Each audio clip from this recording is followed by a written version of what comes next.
자, 합시다. 자, 공급 시기 돼 있죠. 공급 시기가 고시생들한테 강의할 때는 한참 강의해요. 근데 여러분들은 막 그렇게 복잡한 것까지 잘 없으니까 이렇게 생각하면 돼요. 일반적으로 물건을 판다 그러면 인도하는 시점이 공급 시기다. 할부 판매, 무슨 판매, 외상 판매 다 필요 없어. 넘겨줄 때랑 물건이 넘어갈 때 이걸 회계에서는 인도 시점 이렇게 표현해. 인도 시점. 그게 부가세법에서는 재화의 공급 시기가 된다고. 그럼 용역의 공급 시기는 어떻게 되는데? 용역의 공급 시기는 용역 제공 완료 시점이야. 완료 시점. 그럼 문제되는 게 뭔데? 골목잡은 거 문제되는 거 장기할부 판매. 장기할부 판매. 근데 여러분들은 현업에서 장기할부 판매가 거의 없을 거라고. 그리고 분기를 끊을 때 장기할부 판매는 여러분 현재가치평가 이런 거 들어봤어요? 현재가치평가를 해야 되는데 다 중소기업이잖아. 우리나라 일반 기업의 기준에 중소기업 회계처리 특례라는 게 있거든. 중소기업은 전부진력이 부족하니까 장기할부 판매의 경우에도 현재가치평가를 안 해도 된다라는 특례 규정이 있어.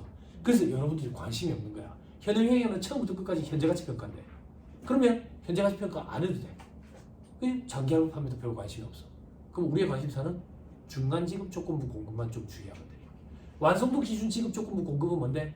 건물을 지어주고 돈 받기로 했는데 건물을 다 짓고 나서 돈을 받으면 나 망한다고. 왜? 내가 원자재를 다 될 만큼 그렇게 여윳돈이 있는 게 아니거든. 중간중간 정산을 받아야 돼. 그래서 기성부에 따라서 돈을 받지. 그지? 계약하는 시점에 얼마, 10% 완성된 시점에 얼마, 40% 된 시점에 얼마, 그리고 완공된 시점에 얼마 이렇게 받기로 하지. 그런 계약 조건이 있으면 그 계약 조건에 따라서 받기로 한 날, 그날이 공급시기고 공급시기는 세금계에서 발급해야지. 공급가액이 얼마라고 쓸 건데 받기로 한 그 금액. 그걸 세법에서는 부가세법에서는 대가의 각 부분을 받기로 한 때가 공급시기다 이렇게 표현하고 그리고 공급시기에 과표에 들어갈 금액은 받기로 한 그 대가 요리입니다. 됐어요? 됐어요? 그러면 중간지급 조건부 공급에 대해서 하자. 그리고 하나 더 수출 재화의 공급시기는 선적일 기적일. 검수 조건부인 경우는 검수 완료일. 수출과 검수가 같이 붙으면 검수 완료일. 수출과 장기할부 판매가 같이 붙으면 수출이 이제 선적일 기적일. 됐죠? 혹시나 물건을 공급을 하고 대가를 받기로 했는데 마지막 대가를 받기 전에 폐업을 해버렸대. 폐업 시점에 공급일이 도래한 걸로 봐야 돼. 폐업 시점에. 그렇죠?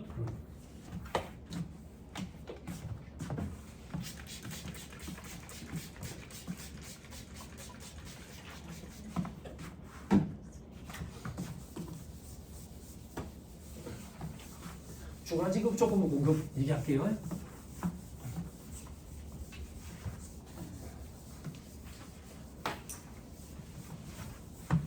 책에 확인하고 하실래요?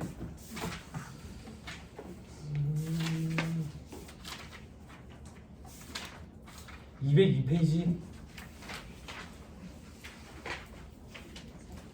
202페이지 2번의 재화의 공급시기 괄호 1번 일반적 기준 동그라미 1번 인도되는 때 밑에 괄호 2번에 거래 형태에 따른 공급시기 거기 보면 동그라미 5번에 장기할부 판매 대가의 각부를 받기로 한대. 근데 이거 안 보기로 했다.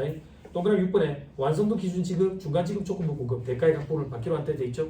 그죠? 요걸 얘기할 거다 그 얘기예요.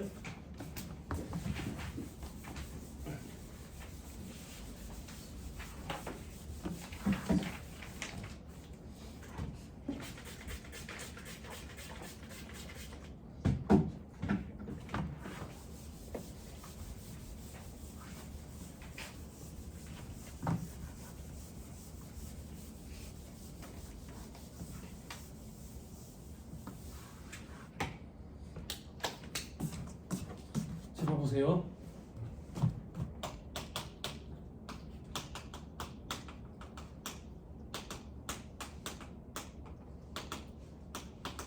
인도 후 대금 분할의 수냐, 인도 전 대금 분할의 수냐. 즉 물건을 넘기고 난 후에 대금을 나눠서 받기로 했냐. 거기에 해당하면 장기할부 판매예요. 장기가 될 수도 있고 단기가 될 수도 있고. 그지? 인도 전 대금 분할의 수. 물건을 아직 안 넘겼는데 대금을 나눠서 받기로 했어. 그러면 중간 지급 조건부 공급에 해당되는지 여부를 판단해야 된다.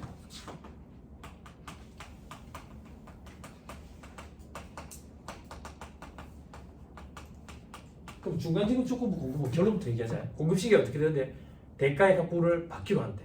그러면 중간지급 조건부 공급에 해당이 되어야 되네.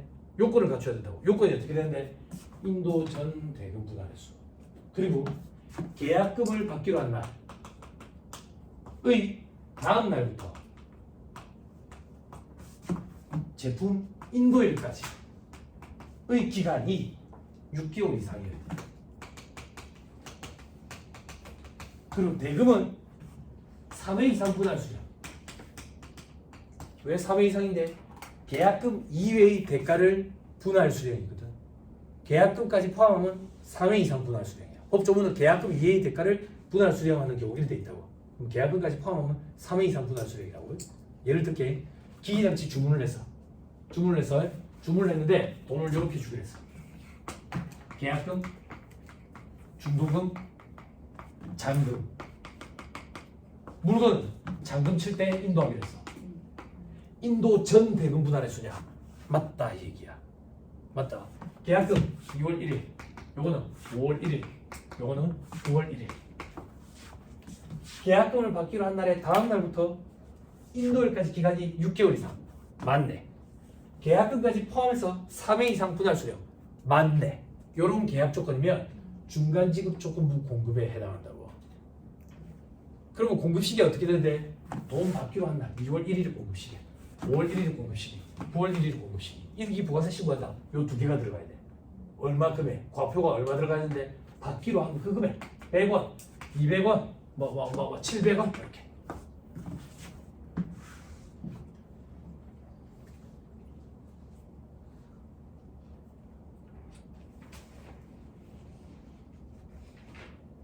됐어요? 됐나요? 힘들어요? 힘들어요? 안 힘들어요? 힘들게 힘들까요? 칠판 봐봐. 이게 계약이 깨져 이렇게 하다가 그런 일들이 생긴다고. 그걸 보려고 지금 시작했어.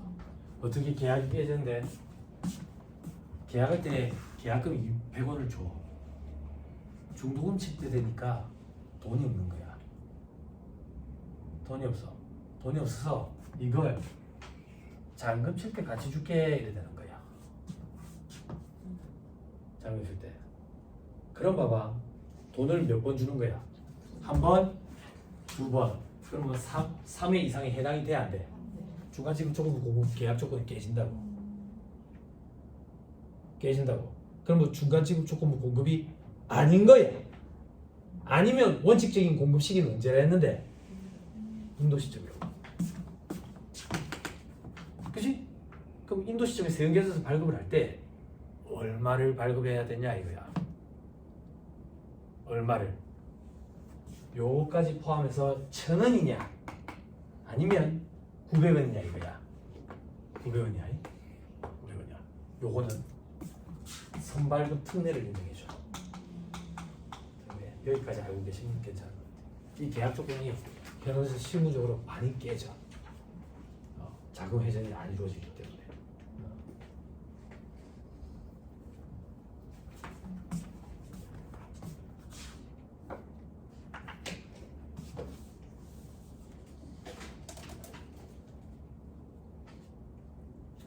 됐나요? 됐죠? 여기까지 보고 선세금계산서 발급 특례. 구발급 세금계산서 특례 봅시다. 업체에서 전화 와서 물어보거든. 세금계산서 지금 미리 발급해도 되나? 혹은 뒤늦게 발급해도 되나? 그죠? 왜 물어보는데 여러분들이 발급 안 해줄 거니까 이제. 199페이지. 자, 원칙적인 발급 시기. 첫째 주 중간에 공급 시기에 발급하는 거야. 됐죠? 됐습니까? 됐죠? 자, 밑에 괄호 2번에 후발급 특례가 있고 밑에 괄호 3번에 선발급 특례도 있죠. 선발급 특례부터 할게. 선발급 특례 할게요. 자, 밑에 반가를 1번. 사업자가 재화 또는 용역의 공급 시기가 되기 전에 재화 또는 용역에 대한 대가의 전부 또는 일부를 받고 받은 대가에 대해서 발급하면 공급 시기로 본다 돼 있죠. 그죠? 잘 봐봐. 자, 왜 공급 시기가 중요하냐?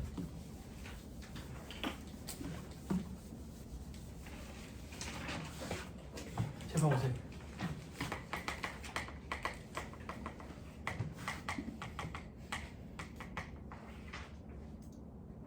자, 공급하는 자가 받는 자에게 재화를 공급해요.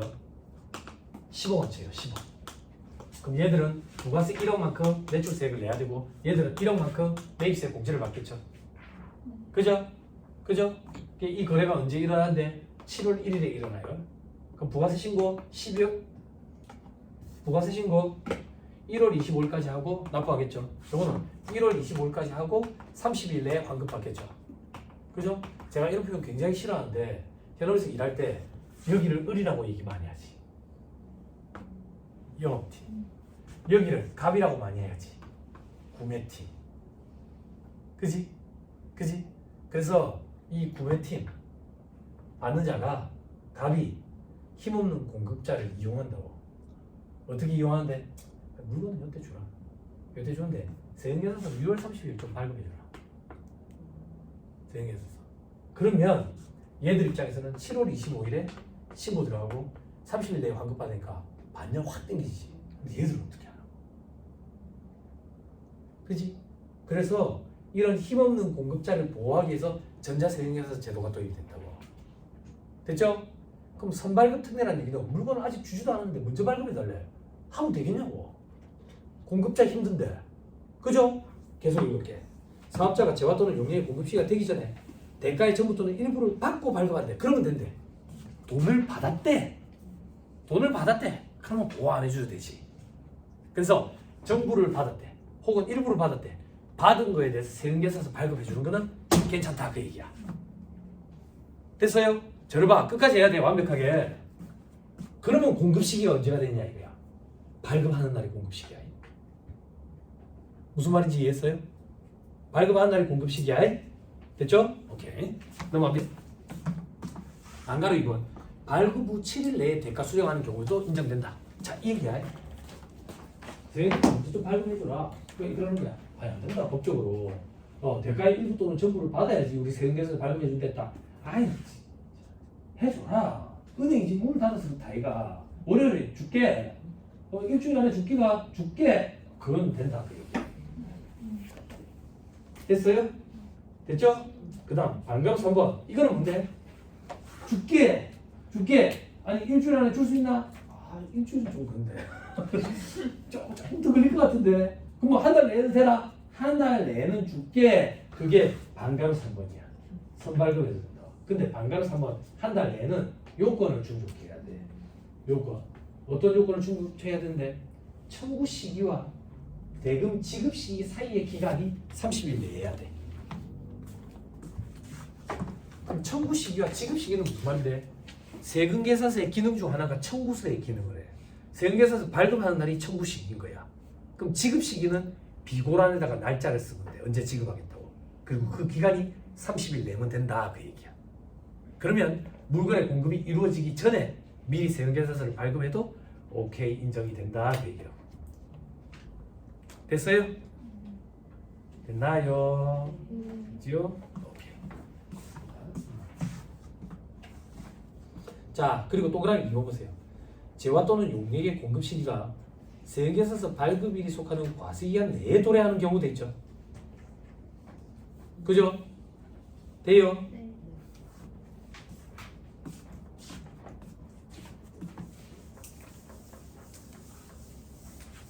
잘 봐, 이거 개정된 거야.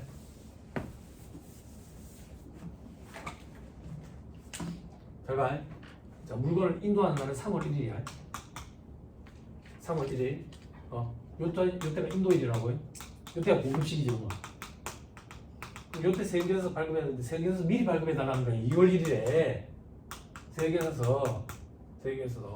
그럼 대가를 받아야 되잖아. 대가를 받아야 되는데 이 대가는 4월 1일에 받기로 한 거야. 4월 1일에. 그럼 대가 수령하는 거지. 제발 잡아. 공급 시기와 세금계산서 발급 시기와 대가 수령 시기가 다 일기한에 같이 있지. 이런 경우에는 선세금계산서 오케이 인정이 된다고. 그런데 만약에 이 대가가 10월 1일에 2기에 봤는데 그러면 저거 인정이 안 돼. 썼어. 과거에 한 3년 됐네. 법이 개정을 일으켜가지고 이 요건은 빠졌어. 요건은 빠졌다고. 그래서 지금은 방금 책에 본 것처럼 세금계산서 발급일과 공급 시기가 한개 과세 기간이 있으면 오케이 인정이 돼. 먼저 발급을 해도. 대가 수령 요건은 없어졌어 이제. 예전에 대가 수령 요건까지 있었다고. 같은 과세 기간 내에. 그래서 예규를 찾으면 이런 표현이 있는 예규가 있을 건데 과거 규정. 별 관심이 없으시죠? 여러분들 관심사는 후발급 세금계산서죠.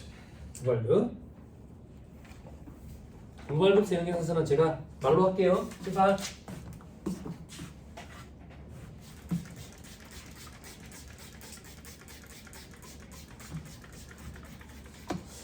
느껴지지. 부산 토백이지만 부산이 참 좋긴 해. 이제 그래 많이 춥기를 하나, 그지? 그래 많이 덥기를 하나. 그지? 뭐 눈을 못 봐서 그렇다는데 눈은 뭐 남자분들은 한번 보고 나면 이제 더 이상 안 보고 싶으니까. 군생활할 때 한번 보고 나면 더 이상 안 보고 싶은 게 눈이거든. 참 지저분하거든. 눈이 오고 나면. 날도 참 드시고, 그지? 이제 집에 라벤더가 막 흐드러지게 펴 있어 지금 라벤더 참 좋아 기후가. 근데 기상이변이 한번 무서울 때도 있어. 봄도 안 됐는데 목련이 피고 이러더라고. 벚꽃나무에 한 개씩 터지고 이렇게. 그럴 때 좀 무섭지. 보기 좋지만. 그죠? 그래서 자연스럽게 후발급 세금계산서 특례를 한번 살펴보자. 아주 자연스럽죠. 강사 경력이 많으면 이렇게 자연스럽게 넘어가요. 자, 지금 5월 1일에 제품을 공급을 하는데 하루에 수차례씩 공급이 이루어져. 하루에 수차례씩. 그렇게 한 달 내내 수차례씩 계속 공급이 이루어지는 거야. 공급 시기는 넘겨줄 때지. 공급 시기에 넘겨줄 때마다 세금계산서 발급하다 보니까 일을 못 하겠는 거지. 그래서 그럴 때는 이 한 달씩 거를 묶어서 요 기간 종료일을 작성 연월을 해서 다음 달 10일까지 발급하면 돼. 되나요? 근데 이때 요건이 뭐냐면 1여월이 포인트야. 1여월이 포인트라는 얘기하는데 4월 20일부터 5월 7일까지 한 달 안 되지. 요걸 묶어서 다음 달 10일 요런 건 안 돼. 1일부터 말일 것까지만. 그것만 돼. 요 경우는 2여월이라고 표현해. 1여월 내에서만 돼. 내에서 된다고? 그건 무슨 말인데 5월 1일부터 5월 10일 끝까지만 이렇게 묶어서 다음 달 10일까지 해도 돼. 됐죠? 마지막 여러분들이 하시는 거 5월 15일에 공급이 있었어. 깜빡한 거야. 깜빡했어. 다른 증빙을 보니까 그날 공급이 이루어졌다는 게 확인이 돼. 거래 사실이 확인이 돼. 그러면 다음 달 10일까지 발급할 수 있다고. 여러분들이 이 규정을 적용을 하는 거예요. 그래서 다음 달 10일 이렇게 얘기하는 거예요. 세금계산서 발급 기한 얘기하면. 됐어요? 공급 시기보다 뒤늦게 발급을 했죠? 후발급 세금계산서 특례 이렇게 표현한다. 이 세 가지를. 됐죠? 그죠? 요것만 좀 주의하면 돼. 1여월에서만 돼. 1여월에서. 자, 됐습니다. 또 넘어갑니다. 시간 왜 이리 잘 가? 이거 아쉬워 죽겠네. 붙잡아야 되겠는데. 그지? 아이유가 좀 붙잡아 줄란가? 하 마누라가 12월 32일을 좀 만들어 줄란가 모르겠네. 그래?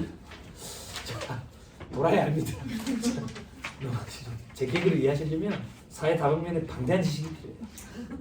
질문하지 마세요. 대신에 아주 얕기 때문에 당황합니다. 자, 205페이지. 자, 실무 포인트에 1번 검수조건부 동그라미 1번에 두 번째 줄 검수 완료일. 밑에 2번에 중간 지급 조건부로 수출한대. 하나, 둘, 세 번째 줄 선정일. 수출이 앞서네. 그 밑에 전자상거래 시 공급 시기 돼 있죠. 그죠? 뭐 요때는 뭐 동그라미 1번에 재화를 발송한 날이라고 그러네. 이런 얘기도 있고. 자, 그 정도 보시고요. 207페이지 그 밖에 공급 시기 이런 것들이 있는데 해당 사항 없습니다. 넘어갑니다. 자, 다음 페이지 용역의 공급식이 하나만 줄치고 합시다. 일반적으로 동그라미 1번 연구 제공이 완료되는데, 동그라미 2번 시설물 권리 등 재화가 사용되는데, 이거는 거래 형태에 따른 공급 시기를 독특한 게 없습니까? 있습니다. 뭐가 있는데, 동그라미 1, 2번에 보면 장기할부 조건부, 동그라미 2번에 완성도 기준 조건부, 중간 지급 조건부 돼 있죠? 그죠? 여러분들 이거 용역은 볼 일이 잘 없어요. 용역은 동그라미 3번, 그 밖에 공급 단위를 구획할 수 없는 용역을 계속적으로 공급하는 경우, 요걸 여러분들이 봐놓으셔야 돼요. 그 밖에 공급 단위를 구획할 수 없는 계속적 용역의 공급, 이게 뭔데? 부동산 임대 용역을 공급하는 거예요. 부동산 임대업자가 제공하는 임대 용역은 매일매일 계속 공급하는 거지, 과세기한 종료 시점에 한 번에 확 공급하고 이게 아니라고. 공급 시기가 언제라고 돼 있어요? 크게 읽어주세요. 법률 용어니까. 대가의 각 부분을 받기로 한대. 그게 언젠데? 월세면 월말에 받기로 했으면 그때가 공급 시기다, 그 얘기야. 됐죠? 됐죠? 그때 세금계산서를 발급하는 거야.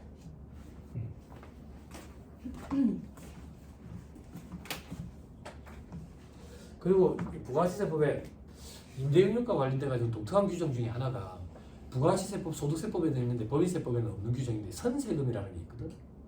근데 현업에서 아마 보실 일이 거의 없을 거예요. 선세금이 어떤 거냐면 1년치 월세를 한 번에 지금 다 달래, 혹은 마지막 날 한 번에 다 달래, 이런 경우 잘 없어요. 있던데요. 구린내가 좀 나는. 왜 굳이 깎아줄란가? 그러면 선세금이겠지. 그러면 그거는 공급 시기가 어떻게 되는데요? 세법에 월할로 안 분하도록 돼 있어요. 상반기 월할로 나누면 12분의 6이야. 잘 들어야 돼. 세법은 일할 계산이 원칙이라서 월할로 계산하는 것들은 다 독특한 거야. 제일 대표적인 게 감가상각비라고. 감가상각비. 방금 이 선세금도 월할로 안 분해. 그럼 1년 12달 1200만 원인데 월세가 100만 원이라서 한 번에 주면 1000만 원 받겠대. 1000만 원. 그러면 12분의 6을 곱한 500만 원이 상반기 과표에 들어가야 되고 나머지 500만 원은 하반기 과표에 들어가야 돼. 이런 걸 선세금 이렇게 불러. 법률 용어로. 선세금. 또 어떤 데 이런 데 해당 사항이 있는데 선세금에 포함되지는 않지만 거의 유사한 거. 헬스장 이런 데 1년으로 끊으면 할인해 주잖아. 그것도 월할 안 거. 됐죠? 그렇죠? 그래 하고 있어요. 안 하죠. 근데 1년 원칙은 그렇게 월할 안 분하도록 돼 있어요. 자, 넘어갑니다. 자, 쭉쭉쭉 넘어갑니다. 212페이지. 공급시기 특례. 괄호 1번 폐업 후 공급시기가 도래한 재화나 용역은 폐업 1회 공급시기가 도래한 걸로 봐가지고 그때 세금계산서 발급해야 된다. 됐죠? 자, 저 밑에 세금계산서의 종류에 수입 세금계산서 관심 갖지 말자. 세관장은 실수 안 한다. 자, 다음 페이지. 전자세금계산서. 전자세금계산서는 법인 그리고 직전연도 사업장별 재화 용역의 공급가의 합계액이 8천만 원 이상인 개인 사업자들. 됐죠? 이때 8천만 원 따질 때는 면세 공급가에 포함해서. 됐죠? 이런 사람들은 전자세금계산서를 발급하여야 한다. 무조건 해야 돼. 여기에 해당이 없더라도 전자세금계산서 발급은 할 수 있어요. 됐죠? 자, 그리고 어떤 혜택이 있지? 전자세금계산서 발급세 공제라는 거 해주지. 물론 이제 3억 원 미만인 경우에 발급 건당 200원씩 연간 한도 100만 원 내에서. 그렇죠? 다음 페이지. 전자세금에서 의무발급 사업자 동그라미 1번 법인 동그라미 2번 아까 개인 사업자 중에 8천만 원 이상인 개인 사업자. 반가로 2번 발급 가능 사업자는 나머지도 발급하고 싶으면 하면 된다. 저 밑에 괄호 2번에 발급 시기 및 전송 의무 돼 있죠? 그죠? 반가로 2번에 발급은 언제 해야 되는데 공급 시기 발급하는 거예요. 공급 시기. 반가로 2번에 전송은 발급하면 다음 날까지 국세청에 쏴야 돼. 됐나요? 됐죠?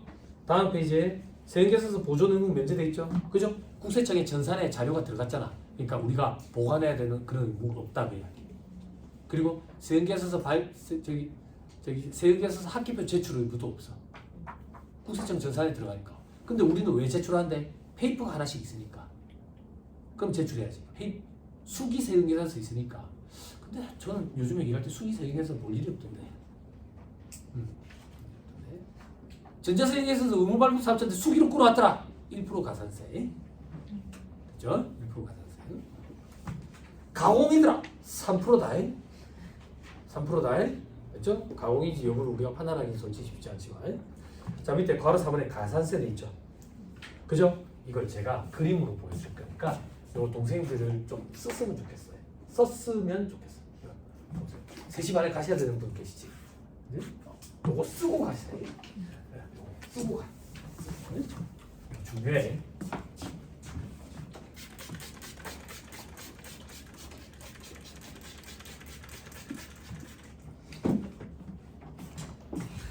지워주는 기계가 없네. 애들 장난감처럼 비닐을 한번 탁 떼다가 붙이면 싹 지하게 붙이면 좋겠어. 제가 지우고 있어도 되게 따분하시죠?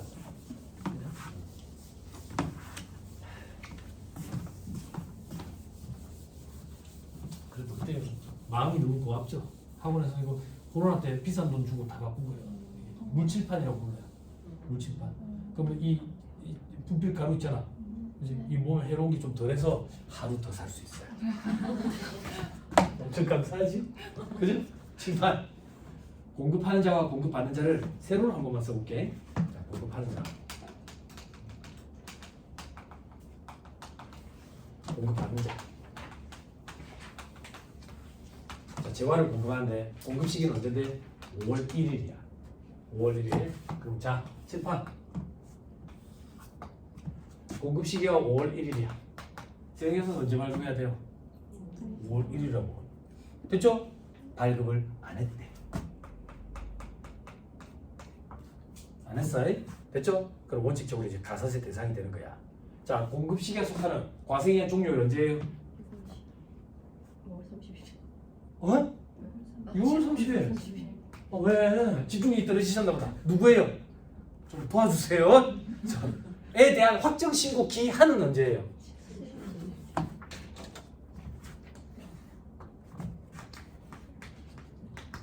지로 25까지만 발급을 하면 했대. 발급을 하면 했대. 그러면 지연 발급.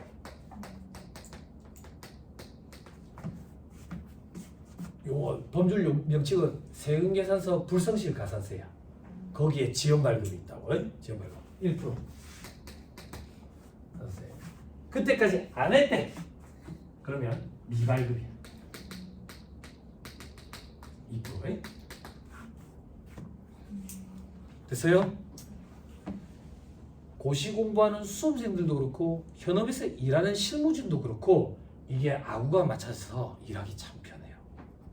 예전에는 여기랑 여기가 아구가 안 맞았어요. 예전에는 여기는 여기였어요. 근데 후발급 세대에서 특례 때문에 10일까지였다고. 여기는 25일까지고. 아구가 안 맞았다고. 그래서 2년인가 3년 정도 걸렸어요. 이게 아구가 맞춰지는데. 개정이 일어나가지고. 그 시점에 일했던 실무진들 그리고 고시 공부했던 수험생들은 되게 힘들었어. 이제는 아구 딱 맞춰놨다. 편하다고. 공부하기도 편하고. 그죠? 자, 반대로 이제 받는 자 입장을 보죠. 받는 자 입장에서는 세금에서 언제 발급받아야 되는데 5월 1일. 근데 못 받았대. 왜? 저것도 발급을 안 해주는 거. 그럼 어떤 방법이 있어?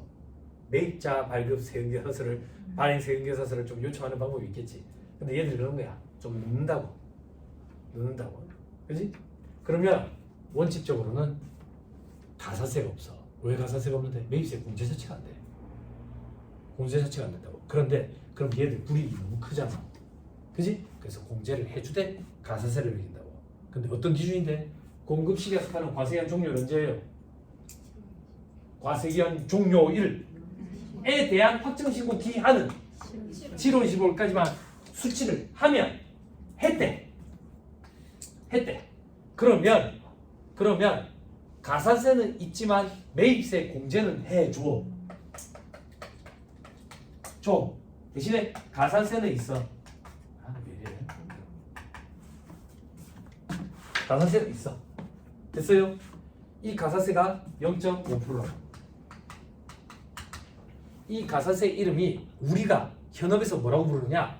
지연수치 가산세 이렇게 불러.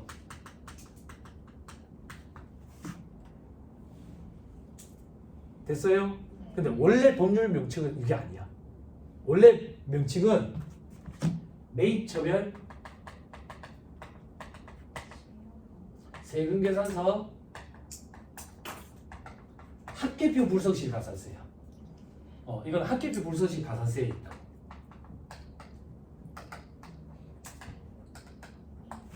됐어요? 이걸 우리가 편의상 실무적으로 지연수치 가산세 이렇게 부른다고. 응? 이것 때문에 참 피곤하지. 사업주분들 어디서 뭐 들은 게 있는 사람들은 저거 이제 가산세 대상이 뭐 이거 얼마 내가 그 업체에 달라야 되는데 막 이런다고. 그럼 괜히 싸움 붙여갖고 좀 그렇지. 저는 이래 얘기한다. 사장님 뭐 그래 크진 않는데 그 담당자가 좀 실수한 것 같은데 저는 그냥 그래 얘기한다고. 근데 넘어가자 그 얘기지 뭐. 괜히 이거 금액 불러주면 뭐 저쪽에서 받아내야 되니 뭐 이래서 한다고. 누구 책임인지하고 자꾸 물어봐. 내 책임입니다. 여기까지 됐어요? 됐죠? 그러니까 저 가산세 찾을 때 합계표 부서시 가산세 찾아야 돼. 세금계산서 부서시 가산세는 저게 없어. 자, 그다음 요 이후에 받았대. 요 이후에 받으면 가산세 없어. 가산세 없고 대신 매입세 공제 자체가 안 돼. 공제 자체가 돼? 됐죠? 여기까지 됐어요? 됐어요? 여기다 덧대 가지고 갈게요. 중요해서 그런 게 아니라 구분하기 위해서 색깔을 좀 달리 해볼게요. 색깔을. 자, 여러분 많이 힘들어요? 많이 힘들어? 오늘이 마지막 날이에요. 좋지 않아요? 여러분들 어제 집에서 할 때 엄청 후회하셨을 거 아니야. 저 자식 소문 미리 들었었으면 내가 신청을 안 했을 건데 출근하는 게 더 낫네. 그렇게 빡세네. 저는 원래 빡센 강사로 소문이 나 있어요. 여러분들이 소문을 못 들으셨을 뿐이죠. 그죠? 오늘만 버티면 앞으로 신청 안 하시면 돼. 그죠? 오늘만 버티면 돼. 눈 감고 있지 마세요. 찝어보세요. 찝어. 색깔 달리 할게요. 자, 공급 시기가 5월 1일이에요. 세금계산서 언제 발급해야 돼요? 5월 1일. 했어. 했다고요? 발급했어. 근데 전자로 발급한 거야. 언제까지 쏴야 돼? 다음 날까지. 전송을 안 했어. 전송을 안 했다고요? 됐죠? 자, 해주세요. 공급 시기에 속하는 과세기한 종료에 대한 확정 신고 기한까지 전송을 했대. 그러면 지연 전송 0.3%에 이 이후에 전송했대. 미전송 0.5%에 됐죠? 언니분들 이거 좀 주의하시고 이거 많이 바뀌었어요. 응? 유예 기간을 줬다가 이렇게 했다가 그죠? 됐어요? 다 됐어요? 그러면 조금만 더 경력이 짧은 동생들은 이런 거 궁금해하더라. 어떤 거? 세우사님 세계에서 발급을 안 했어요. 안 했어. 전자발급 대상 업체예요. 그럼 세계에서 발급 안 했으니까 일단 그거에 대한 가산세가 있네요. 발급을 안 했으니까 전송도 안 했어요. 그럼 전송에 대한 가산세도 있네요. 많은 건 맞네. 발급과 관련된 가산세만 물게 돼 있어. 됐어요? 됐죠? 예? 여기 경력 많으세요? 경력 많으신 언니들 기억한다고. 이게 예전에 엇박자가 나가지고 진짜 힘들었다고. 엇박자가 나가지고 둘 다 이때까지였거든. 둘 다 이때까지였는데 이거는 후발급 세금계산 승리점에 10일까지였어. 그러고 나서 그 다음 연도 이게 7월 25일까지 바뀌었다. 이건 7월 10일이고 이건 7월 25일. 이게 다음 연도에 7월 25일로 바뀌었어. 왜 이제 맞아진 거야. 이제 괜찮아. 일하기가. 자, 됐습니다. 그게 가산세. 수정세금계산서. 수정세금계산서. 그죠? 수정세금계산서. 잘못된 게 있으니까 바로 잡는 게 수정이야. 그죠? 그럼 여기서 여러분들이 주의해야 될 건 뭔데? 작성연월이에요. 그지? 다음 페이지 표에 아주 잘 되어 있는. 이런 거 안 해요, 저는. 그죠? 제한을 환입했다더라. 계약이 해제됐다더라. 계약 해제는 거의 없을 거예요. 법에 따라 해야 되니까. 공급가에 뭐 깎아준 게 있다더라. 환급받은 게 있다더라. 우리에게 좀 관심 있는 것은 저 밑에 동그라미 8번에 착오로 잘못 발급했다더라. 이런 거. 그럴 때 작성연을 어떻게 넣어야 될 거냐? 그죠? 빨간색으로 넣고 까만색으로 넣고 이거는 프로그램이 지가 알아서 빨간색으로 넣어요. 그리고 출력을 하면 흑백 프린트라서 구분이 돼요. 그래도 음영이 좀 들어가 있어요. 흑백 프린트도 구분이 돼요. 이런 건 안 합니다. 빨간 글씨로 기재를 아니 그 수정 신고서랑 저기 경쟁 청구서도 컴퓨터에서 지가 알아서 작성을 다 해주는데 안 그래? 우리 예전에 이걸 출력을 해가지고 빨간색으로 두 줄 삭선하고 그 위에다 막 쓰고 그랬잖아. 썼는데 또 바뀐 게 있는 거야. 그럼 거기다 화이트를 또 덧대가 또 쓰고 이러다 보니까 구멍이 빡 뚫릴 뻔했는 거야. 그럴 때도 있었잖아. 근데 요즘 얼마나 좋아. 전산인 처리를 다 해주지. 낫기 위해 신청. 낫기 위해 신청. 국기법에 그 근거야. 낫기 위해 신청할 때 예전에는 사유서를 썼어. 기억나요? 여러분들 안 쓰셨잖아. 사무장님이나 회계사님, 세무사님한테 가지고 납부 연장 신청해야 되는데 사유서 좀 써주세요. 그러면 세무사님, 회계사님이 쓰는 거지. 바야흐로 코로나 시국을 맞이하여 장사는 잘 되나 현금 회수에 어려움을 겪고 있사오니 제가요 주시기 바라옵니다. 아멘. 근데 이제 그런 거 안 써도 되잖아. 그지? 승인하려고 자꾸 안 떠서 문제지. 바쁘니까. 그리고 6개월 넣었는데 담당자 재량에 따라 가지고 3개월만 하세요. 이런 데도 있지. 그죠? 그건 뭐 자겠어요. 그분들도 이제 스트레스를 많이 받으실 거 아니에요. 비슷한 금액을 똑같이 6개월로 납부 유예 신청을 했는데 한 군데서 친절하게 직접 전화가 와가지고 헷갈리는데 3개월만 하세요. 다음 부가세 때 헷갈리는데 저희 쪽에서 그렇게 조정해 놓을 테니까 3개월로 납부서 그거 만들어가 올려놓을게요. 네, 알겠습니다. 어떻게 괜히 긁고 부스럼 만들기 싫은 거지. 이게 준비가 안 하지. 어떤 데는 또 그냥 6개월 아무 소리 없이 승인 완료 뜨고, 그죠? 법적으로 뭐 정해진 그런 기준이 없어요. 그래서 그런 거예요. 얼마는 몇 개월까지 이런 게 없다고. 근데 우리 보통 보면 억 단위는 그래도 연 이상으로 좀 해주죠. 그죠? 됐습니다. 넘어가세요.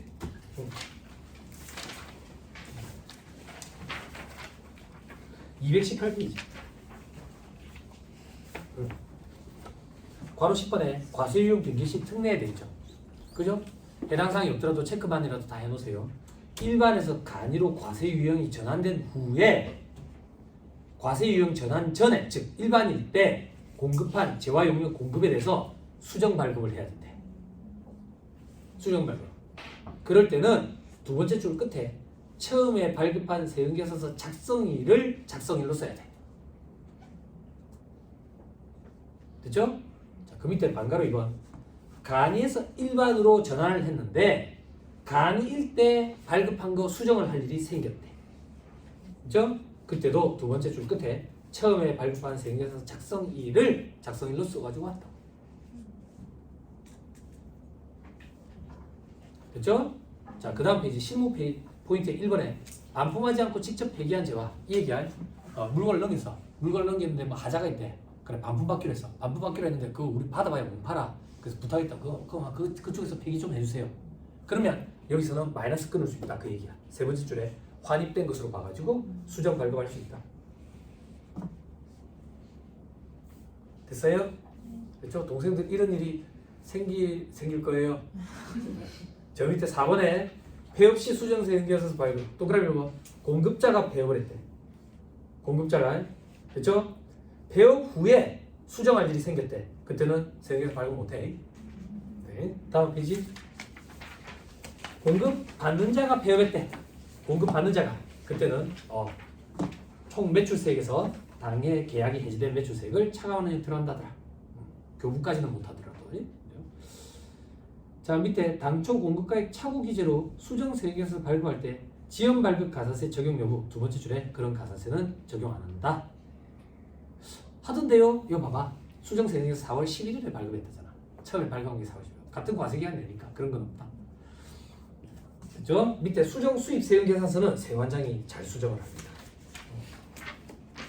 222페이지에 매입자 발행 세금 계산서. 요거 피드백 좀 주세요. 저는 현업에서 일할 때 본 적은 없어요. 여러분들은 보신 적 있어요? 공급자가 세금 계산서 발급 안 해주고 연락도 안 돼.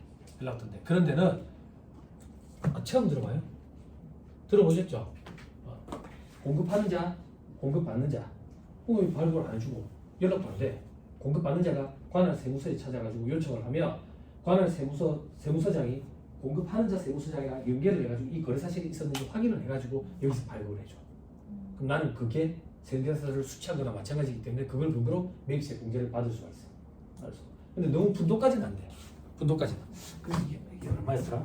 223페이지. 저 위에 두 번째 줄 5만 원이래. 공급 대가 기준으로. 이게 과거에는 10만 원인가 그랬어요. 이 줄은 거예요. 줄은 거예요.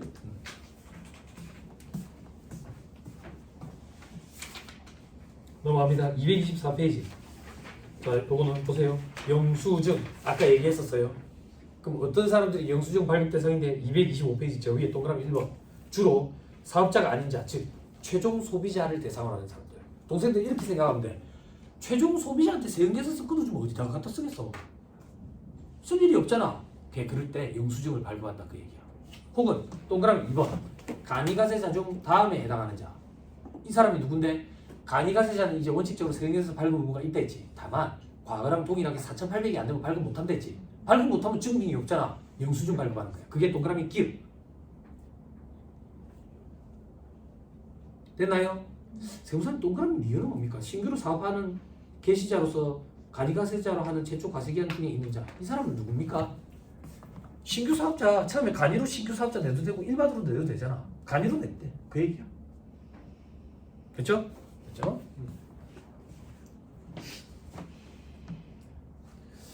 요즘엔 잘 돼 있어요. 그러니까 여러분들이 뭐 이제 카드 내려받게 해가지고 그거 가지고 이제 막 이제 매입 매출 전표에다가 막 넣고 나니까 후세처 홈택스에 확 걸러버리죠. 간이가세자다 이렇게. 그죠? 걸러버리죠. 세상 좋아졌어요. 세상 좋아. 예전에는 막 그랬죠. 그죠? 뭐라 하겠어요. 그게 뭐 좋은 일은 아니지만 과거에 그런 일들이 비일비재했어요. 근데 이제 저도 이제 강의도 하루 댕기고 이러잖아. 전국적으로. 그러니까 막 지저분한 그런 얘기도 좀 많이 들었어요. 많이 들었어요. 저한테도 많이 물어보고. 지저분한 얘기 들은 것 중에 제일 경악했던 게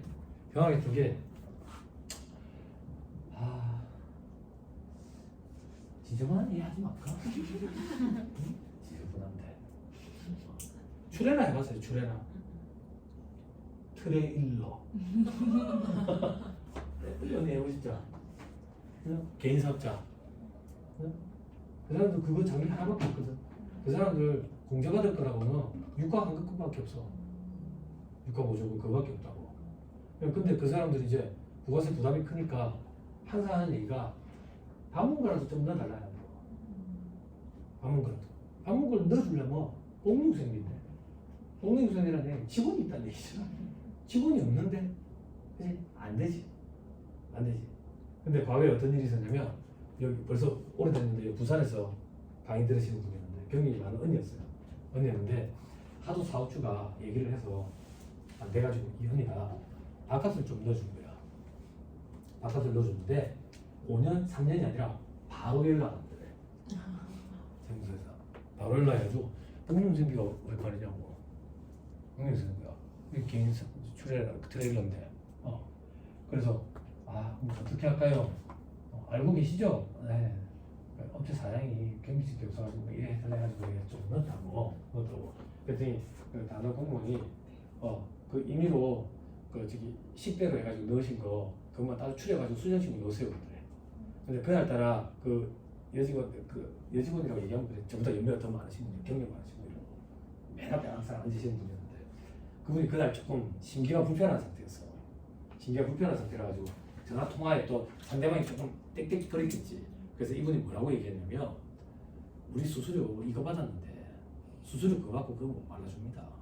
그쪽에서 발라내가지고 경정하세요. 이래 된 거지.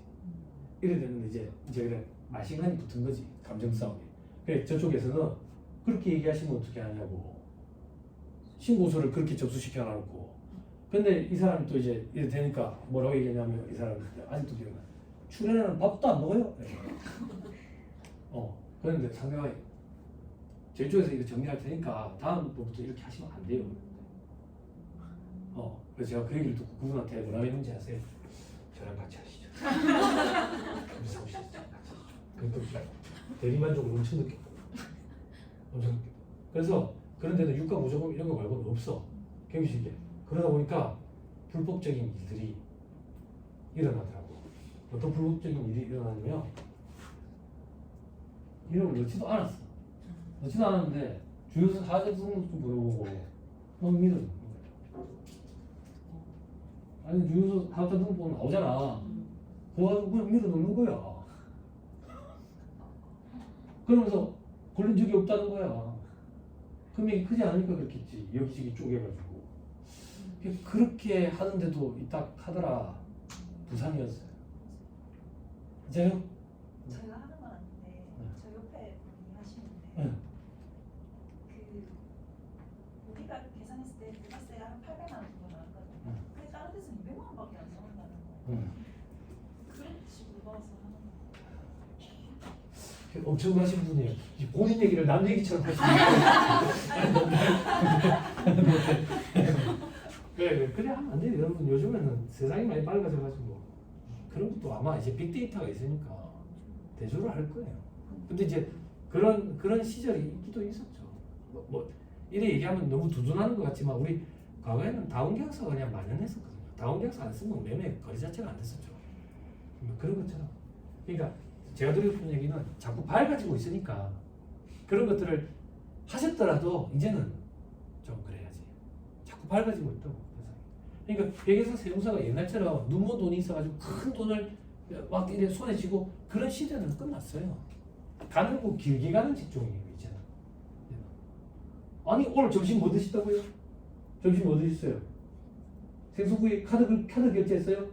국세청에서 이분 생선구이 먹는 거 알고 있다고. 세상이 이런 세상인데 뭐. 안 그래?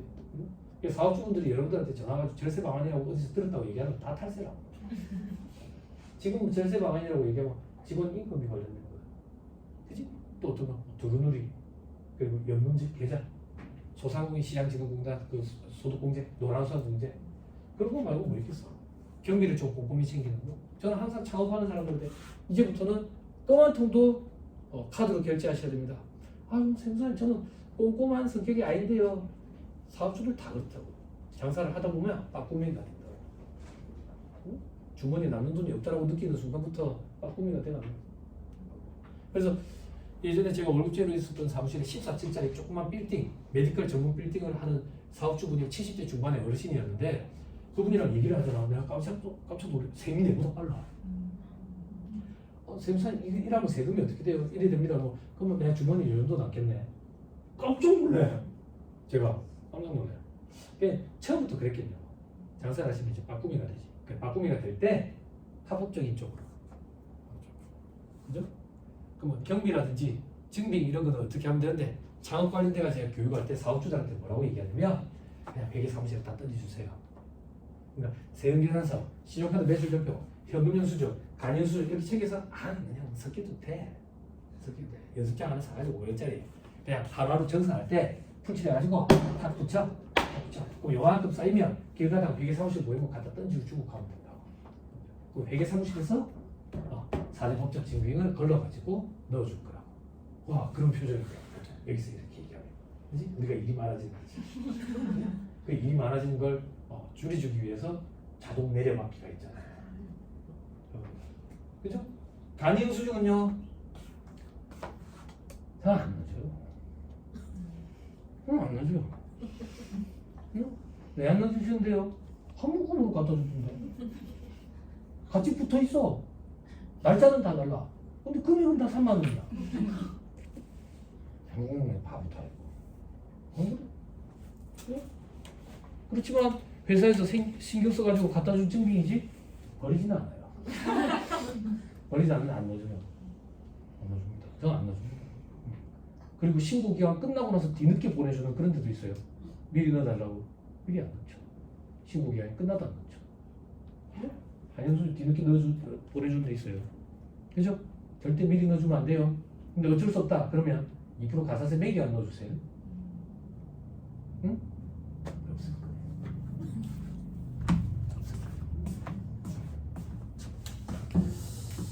자, 됐습니다. 넘어갑시다.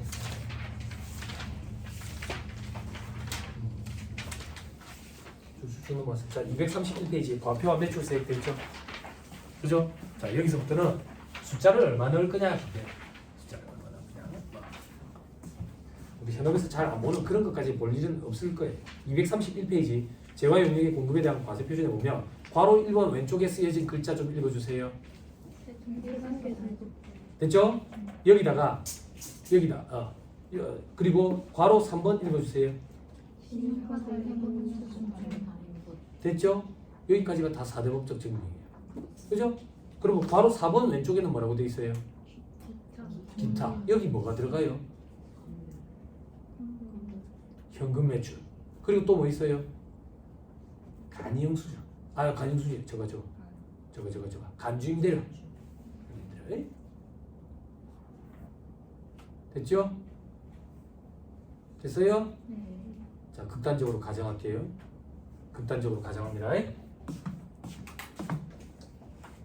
간주임대료 계산합니다. 자, 우리 공부했으니까 좀 해보자. 임대료로 간주한다. 우리가 상식적으로 생각할 때 임대료가 아닌가네. 그러면 세법에 있어 임대료로 간주해서 과세를 하겠다. 얼마의 금액을 과세하는데? 요 얘기야.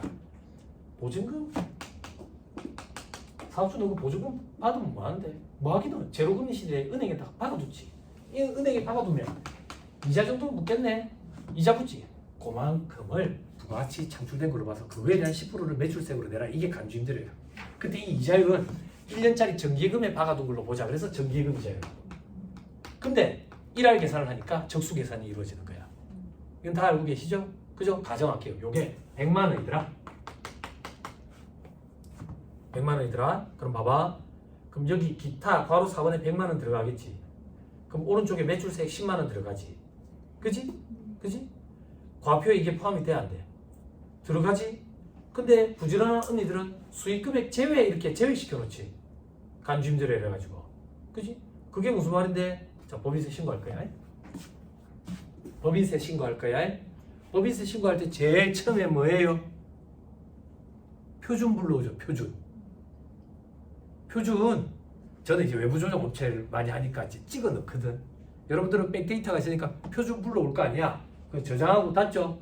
그 다음 무슨 창 열어요? 수익금액 명세서. 그죠? 저장하고 닫죠. 그 다음 창 뭐 열어요? 응? 조정 후 수익금액 명세서. 그죠? 여기 들어가면 불러오기 누르죠. 불러오기 누르면 뭘 불러와요? 그것에 과표 불러오잖아. 얼마? 100만원 불러오죠. 그럼 여기 오른쪽 밑에 보면 수익금액 가감 이래 돼 있거든. 거기를 클릭하면 감에 간주임대료 이래가지고 100만원 여기다가 집어넣으면 여기서 요걸 빼가지고 결국 조정 수익금액은 0원이 되죠. 그죠? 기억나요? 작년 3월 기억나요? 미래를 갔다 오셔야 돼. 아니면 곧 3월 그죠? 자, 이제 얘기해 주세요. 왜 이렇게 하는 거예요? 자, 여러분 사무실에 들어오면 막내 동생이 물어요. 아니 이거 왜 빼는 거야? 간주임대료. 아씨, 그럼 여태까지 했던 게 다 틀렸단 소리야. 이러면 안 되잖아. 왜 빼냐고.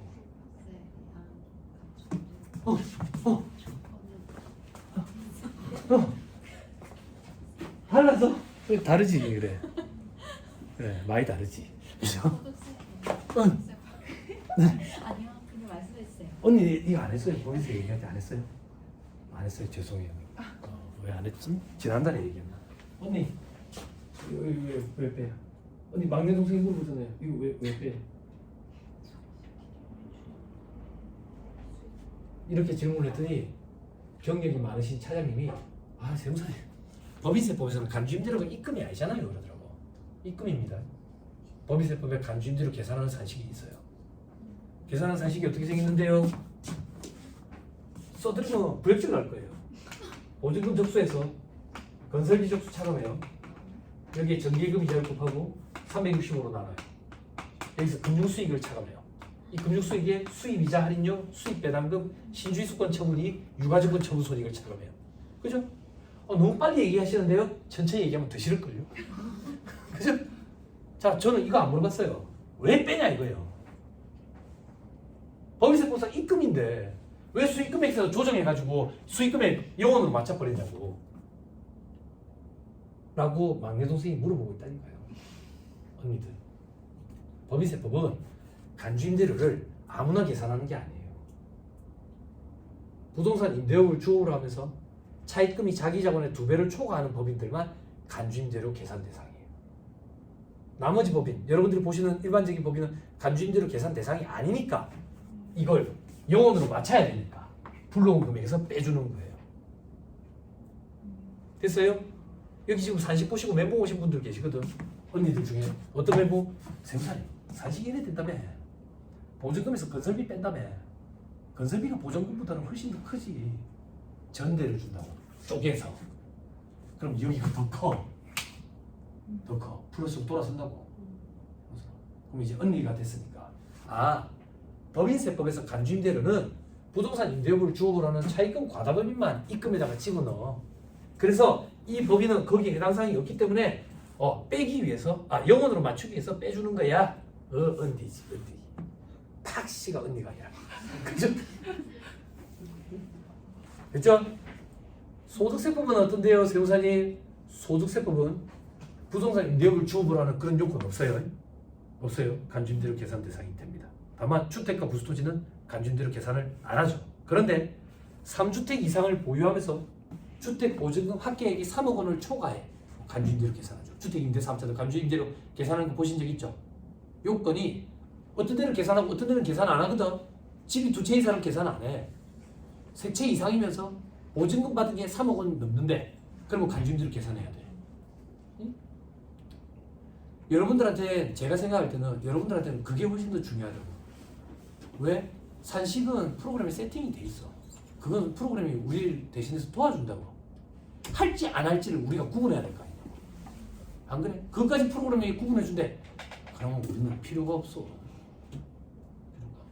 그죠? 아니 속상해하지 마세요. 우리도 필요해요. 카드 내려받기 해가지고 사업과 관련 있는 경비인지 아닌지 어떻게 판단할 거예요? 우리밖에 몰라요. 국세청은 절대 몰라요. 국세청에서 불공제로 돼 있잖아. 공제 대상인데 진짜. 공제로 돼 있잖아. 불공인데 이거. 그렇잖아. 사업과 관련 있는 경비인지 어떻게 알아?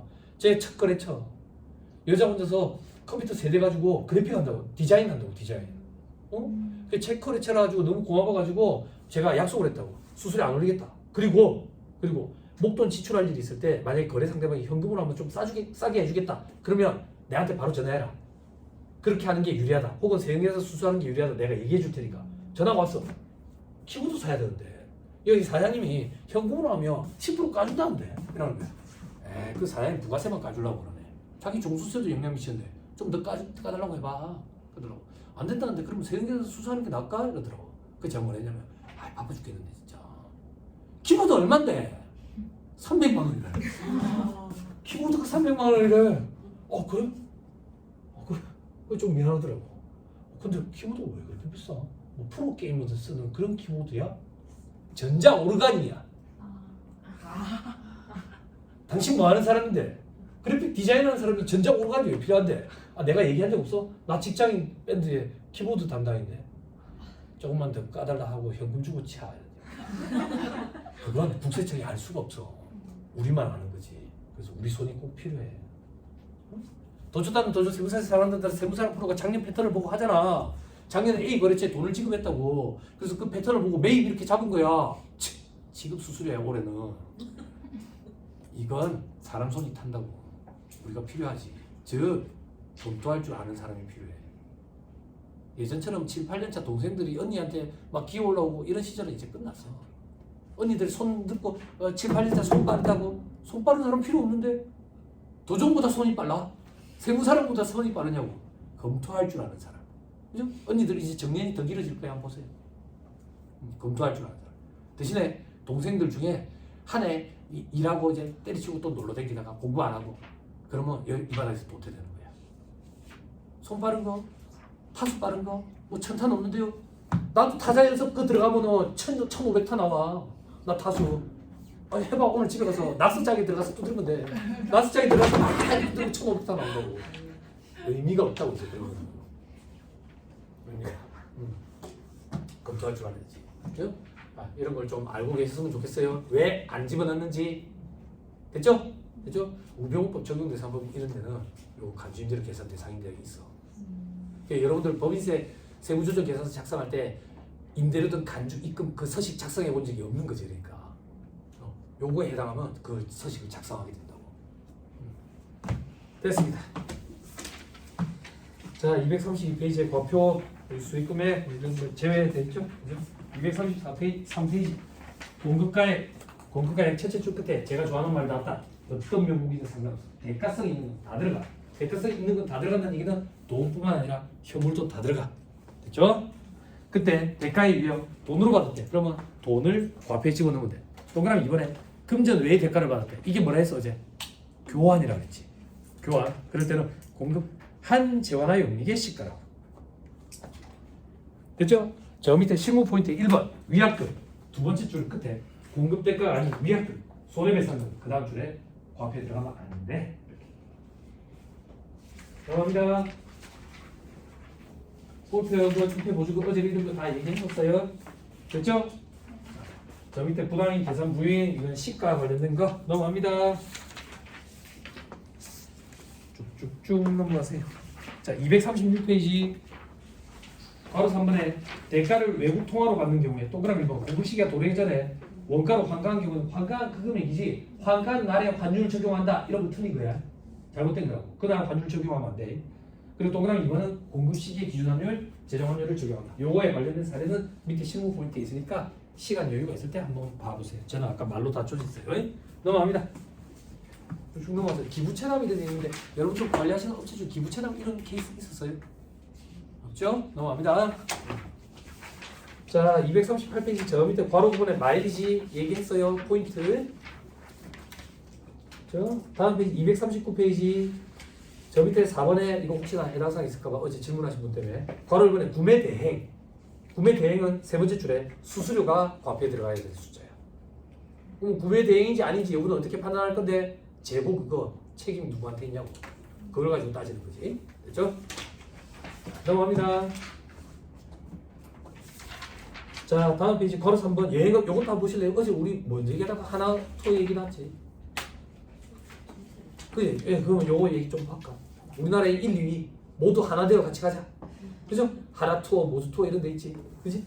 자, 밑에 보시면 동그라미 1번 여행업자의 부가세세 공급가액은 관광객으로부터 받는 알선 수수료, 알선 용역에 필수적으로 부수하여 발생되는 대가관계에 있는 모든 금전적 가치가 있는 것을 포함하고 관광객으로부터 단순히 수탁받아 지급하는 숙박비, 운송비 등은 포함하지 아니한다.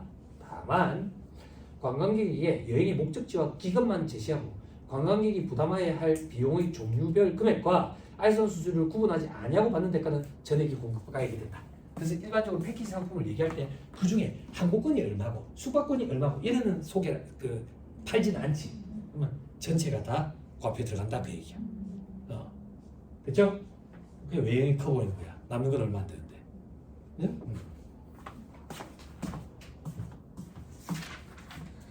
됐습니다. 242페이지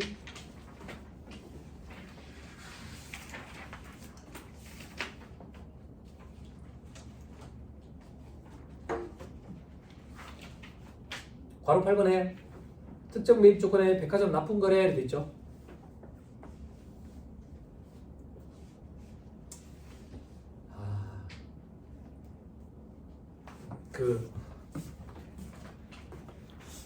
조심스러운데 백화점에 입점한 업체 있어요? 먹는 거 음식점? 아니 꽃집. 네? 꽃집 예전에. 꽃집? 옷집. 옷집. 그거는 이제 그것만 조금 주의하시면 돼. 저거 이거 돌려가지고 하는 거. 그거 말고 또 없어요? 음식점 이런 데 없어요?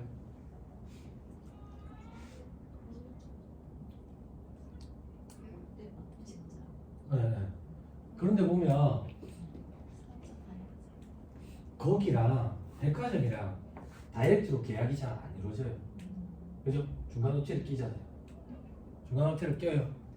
그럼 어떻게 되냐면 중간업체랑 백화점이랑 수수료 먹을 거 다 먹고 나머지 실질적으로 우리한테 떨어지는 거 요것만 세금계산서를 발급해줘요.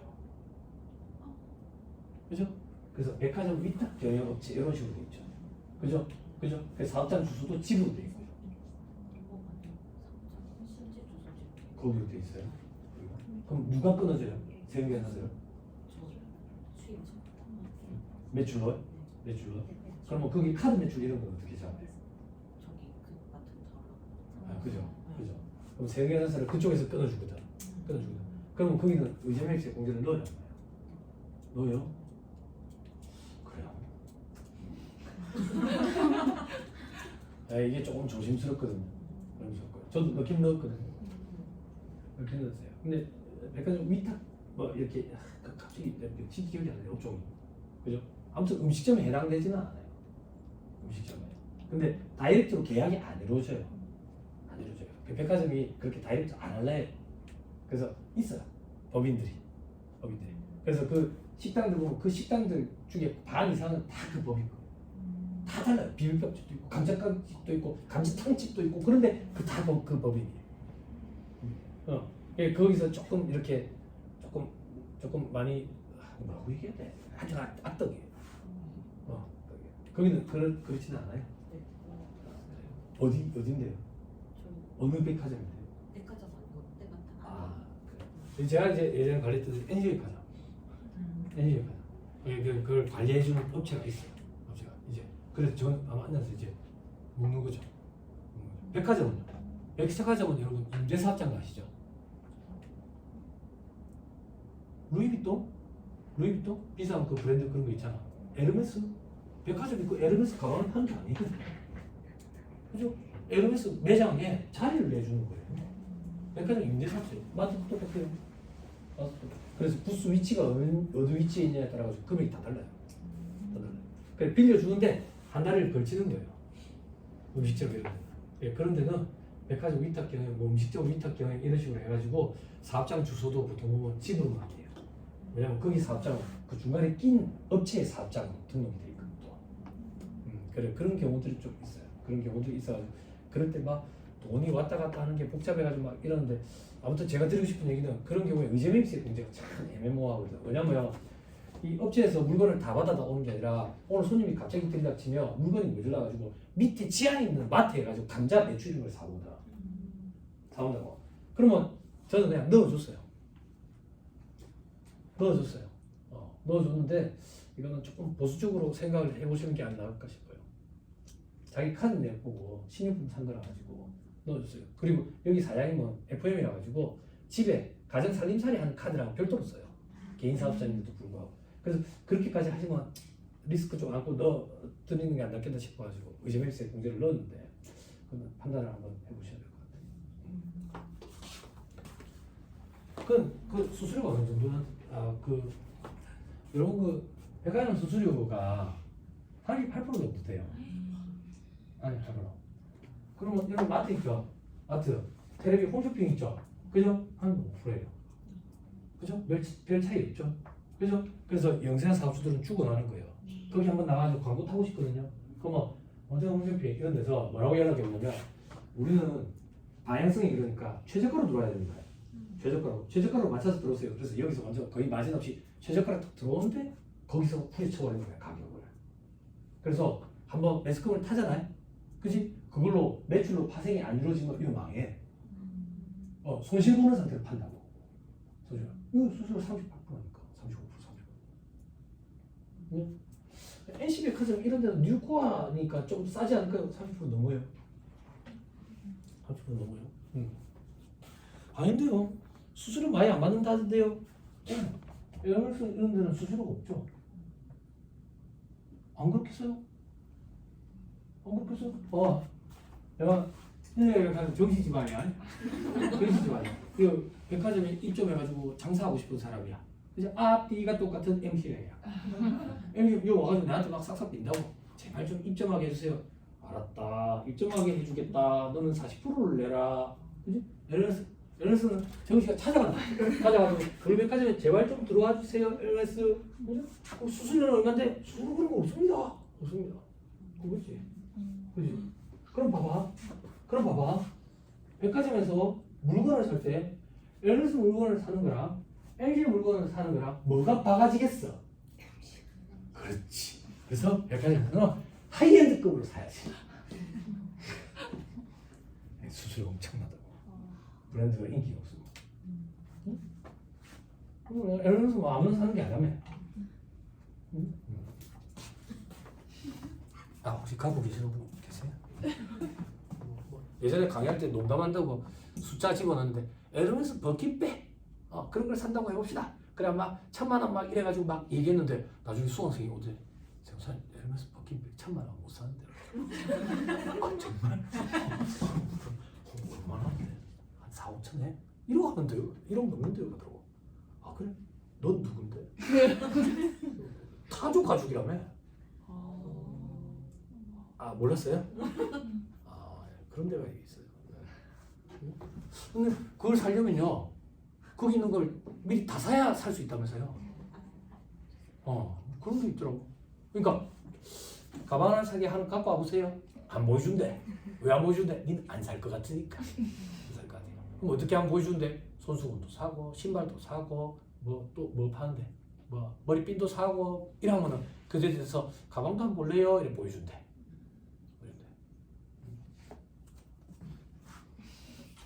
아 왜? 짜증나요? 근데 우리 회계사무실에서 일해봐서 다 알잖아. 뭘 아는데 부자가 행복한 게 아니라는 거. 저 이 일하면서 알게 됐는데 응? 부자가 행복한 게 아니더라니까. 응? 자살을 하고 막 그러잖아. 그죠? 여러분들 하면 안 돼요. 또 삼성전자에 물린 사람들 있죠. 어차피 한강이 멀어가서 가지도 못해. 낙동강으로 가야 돼. 한강 너무 멀어. 낙동강 가봐. 지금 너무 추워서 못 뛰어들어. 봄 되면 뛰어들었는데. 죄송합니다. 저 밑에 과세 표준에 포함되는 것과 제외되는 것도 있죠. 그죠? 포함되는 거에 동그라미 2번 봐. 대가의 일부로 받는 운송보험료, 산재보험료, 운송비, 포장비, 하역비. 자 여기 포인트는 운송보험료, 포장비, 하역비가 포인트가 아니라 대가의 일부로 받는 이라는 말이 포인트야. 그럼 대가성이 있는 돈이라는 얘기지. 그럼 다 들어가는 거야.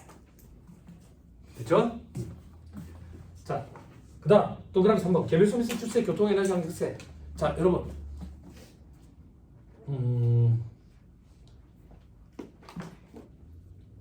개별 소비세, 주세, 교통에너지, 환경세 있죠? 그죠? 요걸 묶어서 간접세라고 표현해요. 간접세. 그리고 여기에 붙는 게 교육세, 농특세가 있어요. 그 교육세, 농특세를 그 부가세 이렇게 얘기해요. 그래서 원래 세법에 부가세라는 용어는 별도로 있거든요. 교육세, 농특세를 그 부가세라고 표현해요. 그래서 혹시나 여러분들이 부가세 신고를 할 때 간접세나 그 부가세가 있는 경우에는 과표에 다 들어간다 이렇게 생각하면 돼. 과표에 다 들어간다. 열심히 하죠. 자 다음 페이지. 과표에서 공제하지 않는 거. 잘 봐봐. 이게 말장난 같아. 더럽게 짜증나.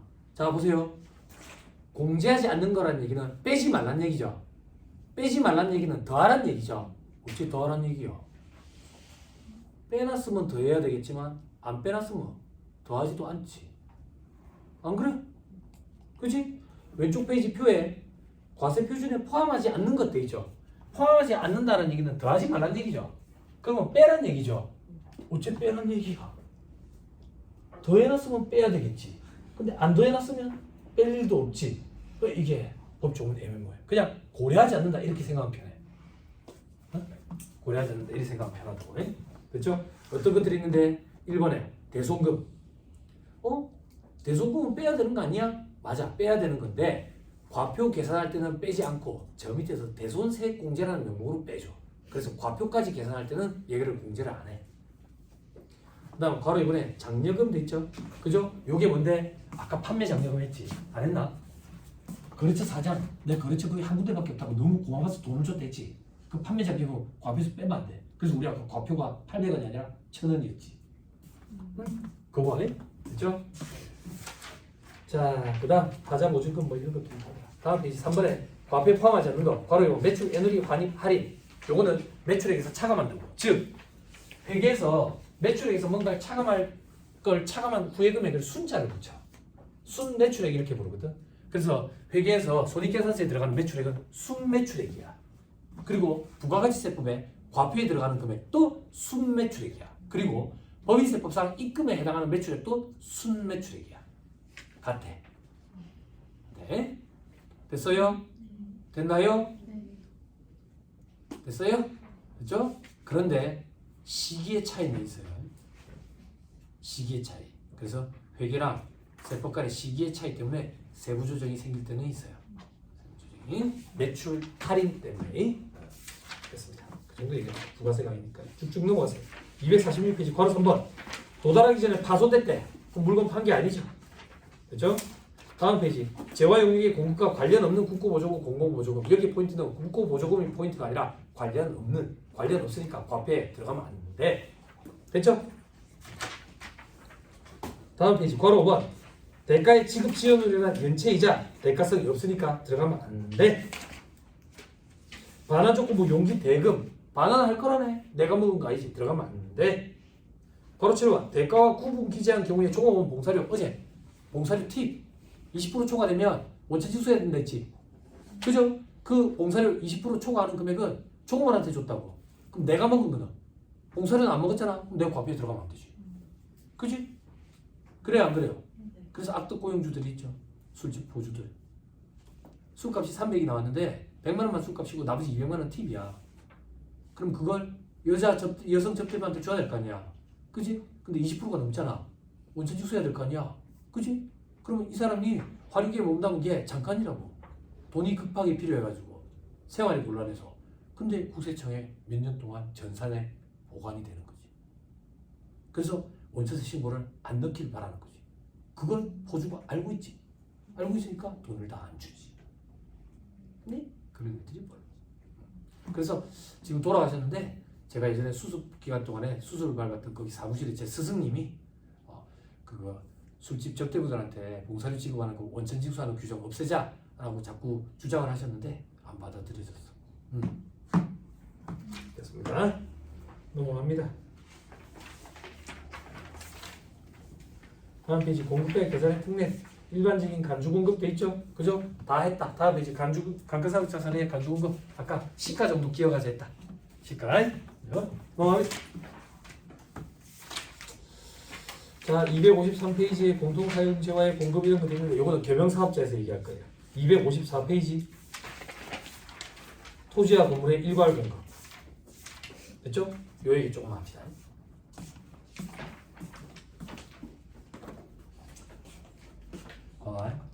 토지랑 건물을 같이 사왔어. 그래서 계약서에 토지 건물이랑 10억 이렇게 취득했다고. 10억. 그럼 우리는 이걸 장부에 토지 플러스 건물 이렇게 계정각으로 만들어서 달아놓으면 회계사님이 내일부터 출근하지 말아야겠지.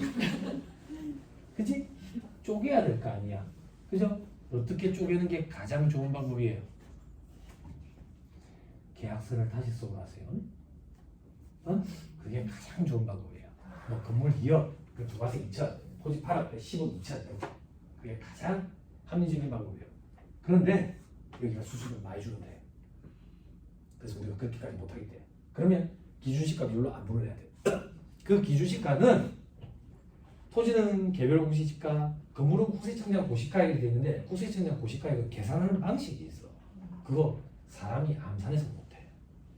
프로그램에 의존한다고. 너무 복잡해서 구조지수, 용도지수 막 이런 게 들어가거든. 그게 뭐냐면 만약에 건물 14층짜리다.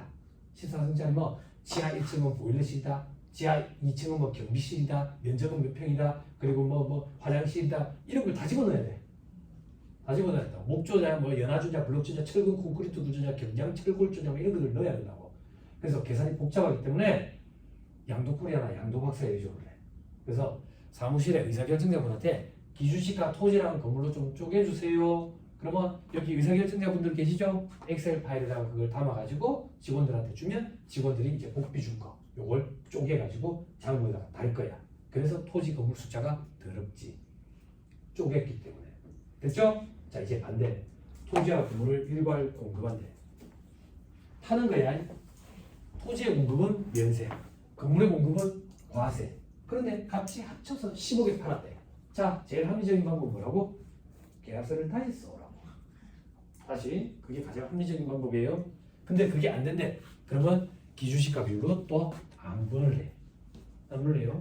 이것도 좀 해주세요. 의사결정자분. 됐죠? 됐죠? 그게 아니라 계약서 금액을 써왔더라도 의사결정자분 기준시가로 안분해주세요. 됐죠? 그게 무슨 말인데?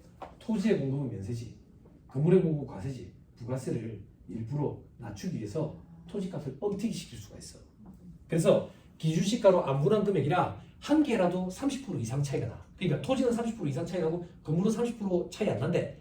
그래도 그 숫자는 인정이 안 돼. 인정이 안 되면 어떻게 하는데? 기준시가로 안분한 금액이 세법상 인정되는 금액이라고. 그걸로 과세를 해. 그래서 기준시가 계산을 해야 되니까 의사결정자분한테 좀 해달라고 하세요. 됐죠? 그렇죠? 다만 이런 게 있어요. 어떤 경우 토지랑 건물을 일괄 취득을 했어. 근데 취득 목적이 뭔데? 나는 저 건물 필요 없어. 저 땅이 필요하다고. 근데 건물을 허물고 팔라고 할 수는 없으니까 어쩔 수 없이 구건물이 있는 토지를 취득했다고. 그럴 때는 전액 다 토지가액이에요. 건물가액은 없어요. 그러면 기준시가로 안분한 금액이랑 차이가 나겠죠? 그 차이는 당연한 차이로 인정이 돼요. 즉 그것까지 부인하지는 않아요. 됐죠? 됐죠? 서류가 한 이만큼 될 거예요. 출력하면 한 20페이지 가까이 될 거예요. 기준시가 계산한 내역이. 그걸 첨부를 같이 해놔놓으면 돼요. 됐습니다. 그 정도 보시면 되고. 다음 페이지 뭐 감정평가 가액이죠. 감정가액이 있으면 그걸로 뭐 우선 하는데 감정가액 안 하려 할 거예요. 수수료 주는 거 아까워가지고. 자 넘어갑니다. 쭉 넘어가세요. 보지 마세요. 복잡해요. 262페이지 부동산 임대용역에 공급돼 있죠? 그죠? 요건 요렇게 할 거예요. 부동산 임대용역, 즉 부동산 임대업자의 과표에는 어떤 숫자가 들어가냐고. 책을 보세요. 괄호 1번 간주임대료 들어가야 돼요. 그리고 괄호 2번에 임대료 월세 들어가야 돼요. 그죠? 그리고 괄호 3번에 관리비 수입 들어가야 돼요. 됐죠? 요렇게 들어가는 거예요. 그럼 여러분들이 주의해야 될 건데 간주임대료 프로그램이 알아서 계산해 주는데 주의해야 될 거는 임대 기간으로 적수 계산을 해요. 임대 기간으로 적수 계산한다는 얘기가 뭔데? 임대 보증금이 만약에 20억이라고 볼게. 20억. 임대 기간은 어떻게 되는데? 5월 1일부터야. 그럼 5월 1일부터니까 5월 31일, 6월 30일, 61일치에 대한 간주임대료를 계산해야 돼. 그런데 세입자가 그러는 거야. 30억이 요즘에 이런 거 아니고. 저희가 돈이 그렇게 많은 편이 아닌데 일단 요번에 5억 먼저 드리고 순차적으로 좀 드릴게요. 순차적으로. 그래도 30억에 대해서 61일을 곱해야 돼. 무슨 말인지 이해했죠? 이런 실수들을 좀 해. 실제 수량하고 관심 없어요. 실제 수량하고 관심 없고 보증금의 임대 일수를 가지고 계산하는 거예요. 응? 됐죠?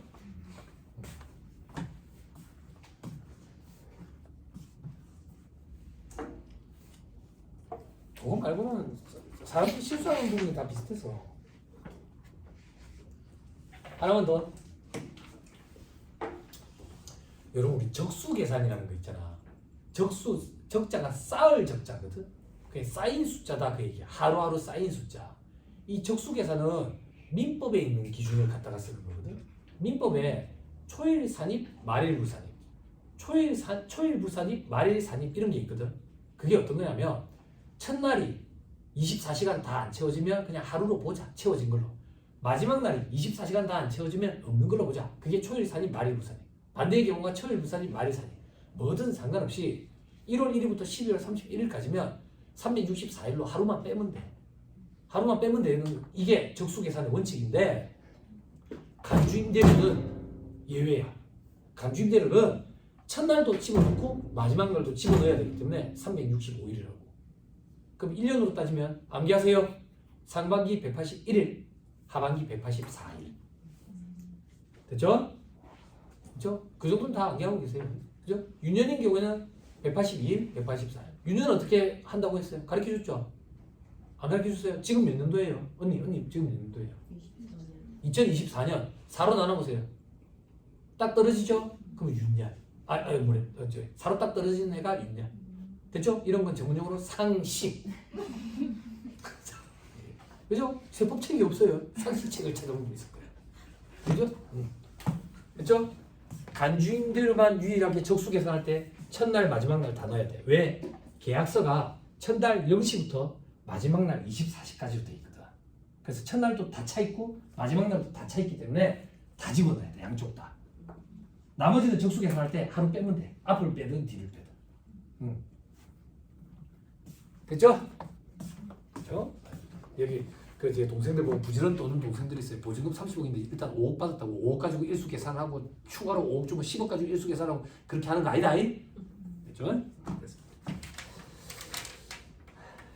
자, 넘어갑니다.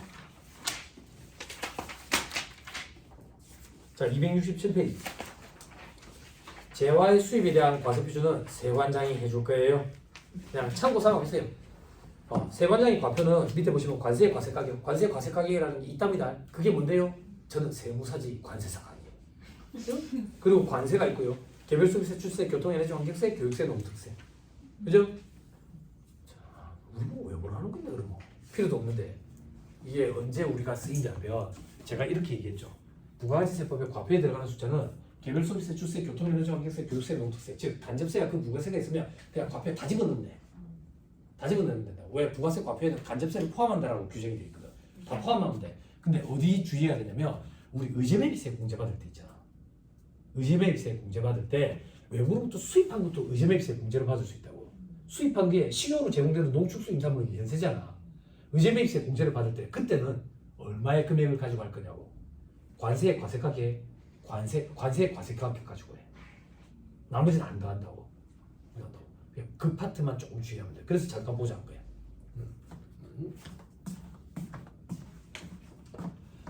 아니 그 식용으로 제공되는 거 수입해가지고 그래 팔 수도 있을 거 아니야. 응? 아 그 뭐라 그래 그 비싼 거 그거 상어 알. 그런 것도 있을 수도 있잖아. 안 그래? 응? 아, 그렇잖아. 근데 걔가 상어가 아니라잖아. 그죠? 철갑 상어가 상어류가 아니라잖아. 뭐 다른 그런 상어처럼 그 류에 안 들어간다잖아. 다른 류에 들어간다잖아. 그 텔레비가 뭐지? 그거 극한 직업? 극한 직업인가? 청년갑부인가? 청년갑부? 서민갑부? 서민갑부는 뭐야? 서민이야 갑부야. 서민이다가 갑부가 됐다. 서민인데 갑부잖아. 서민인데 갑부. 시장에서 돈 많이 버시는 이런 분이 많이 나오시던데. 그게 무슨 말이지? 그게 요즘 애들 말하는 우프다 뭐 이런 건가?